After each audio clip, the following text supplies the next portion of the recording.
With the A series, Samsung has launched a brand new phone series. These are the first two ones, the A3 and the Galaxy A5. And here on the left should have been the A7, but this one is coming in March and I didn't want to wait. So these are the first two ones. The A7 will have 5.5-inch display, 5-inch, 4.5 inches. So now you can decide by yourself in which size do you want to have your phone. In all cases, you have almost the same features. I will tell you what the differences are and especially the same design. And this one means, as you can see here, you have a metal frame.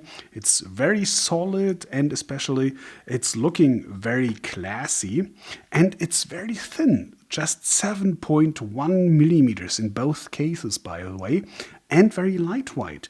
This one has 123 grams and the A3 has 110 grams. So nowadays, this is really, really lightweight. And especially you can reach the opposite frame of the edge of the touchscreen. This is seldomly seen in nowadays. So especially the small one, of course, you can use almost with one hand, and the 5-inch, yeah, well, it depends, but you can reach most of it. And this one is not necessarily the case on all the big phablets nowadays. On the right side here, you have two slots. The lower one is for the nano SIM, meaning the very, very tiny ones you might know from Apple iPhone, of course. And this one here is SD slot, officially supporting up to 64 gigabyte, but I tested it with a SanDisk with 128 gigs, so no problem at all. But as you might have imagined already, if these slots are here, you cannot remove the backside. So the battery is, for the first time as long as I can remember at Samsung, that you cannot remove the battery by yourself. So it's fixed. In both cases, by the way, it's lithium polymer and it's 2300 milliamps here on the big one and 1900 milliamps on the small one, meaning the relation to the display size, and the display is the biggest power consumer here, is in both cases exactly the same and exactly 7% below the average. But on the other hand, this is again, like you know from Samsung's Super AMOLED display, and these have been in the test, in the battery runtime test, very, very running long, so I do not have any fear that this one could run shorter. So we have to wait for the final tests, of course, but I do not see any problems with that. Yeah. At the display, as I told you, 5-inch and 4.5 inches, but we're talking about, at least here in Germany, Europe, 100 euros difference, a recommended retail price, 399, 299. This, you can imagine, is not just only a little bit smaller display, 20%, 21% is the difference in area, but also in the resolution. Here on the big one, it's 720 by 1280 pixels, coming to 295 ppi. This is already 34% below the average.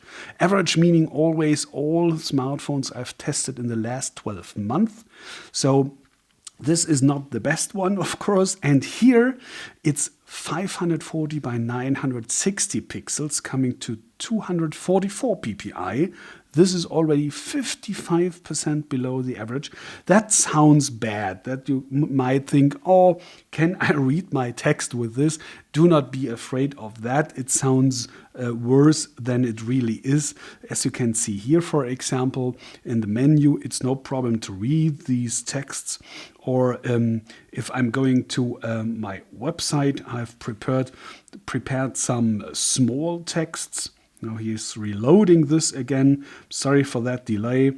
So let's go here to 45% here. This is HTML text, but you can see without any problems that these are, okay, this is a little bit different from the sharpness. And this is, by the way, coming because you have a totally different panel technology to look through a digital magnifier. Here you see on the A5 you had the typical diamond matrix, meaning these red, green and blue subpixels are first of all like a diamond in shape, and especially the architecture is, as you can see here, kind of a diamond resolution. And here on the A3 it's different because you have that stripe RGB matrix.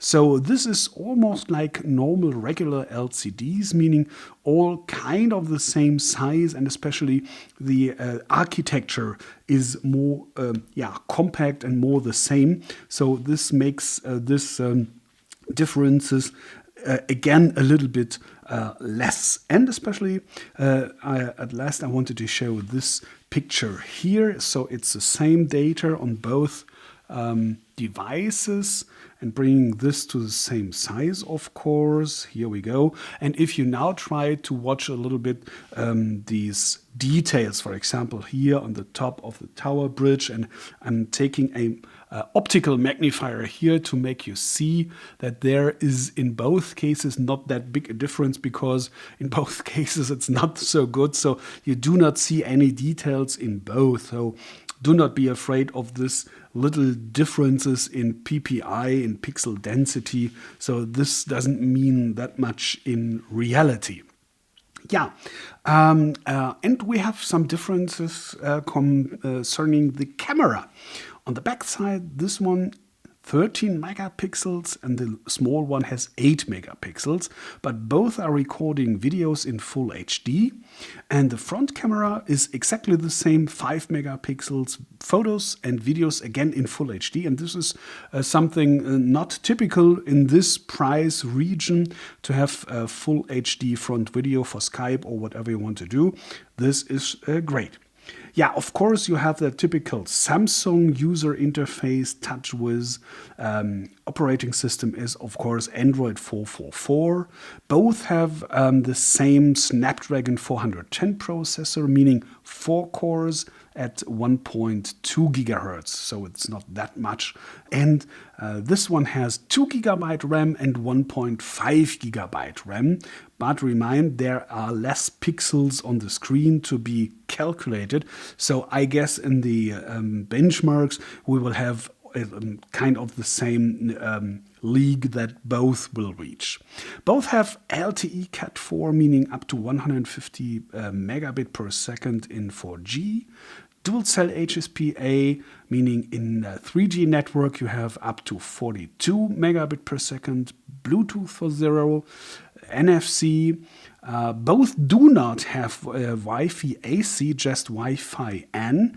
And the big one is supporting 5 gigahertz, and the small one is only supporting 2.4 gigahertz, the older one. So this are some, I do not know why, minor differences you should know before deciding which one you would like. Yeah, both are available at least here in Germany, Europe, from now on. As I told you, recommended retail price $399, $299. We do not have any street prices because they're coming to the shops right now in these days. So I cannot give you more information on the prices. But of course, they will go down in the next days and weeks, of course. I hope I could help you a little bit with this first impressions of the Samsung Galaxy A5 and A3. Thanks for watching, and please be so kind to recommend my channel and to subscribe to it. Thanks for that in advance, and take care. Bye.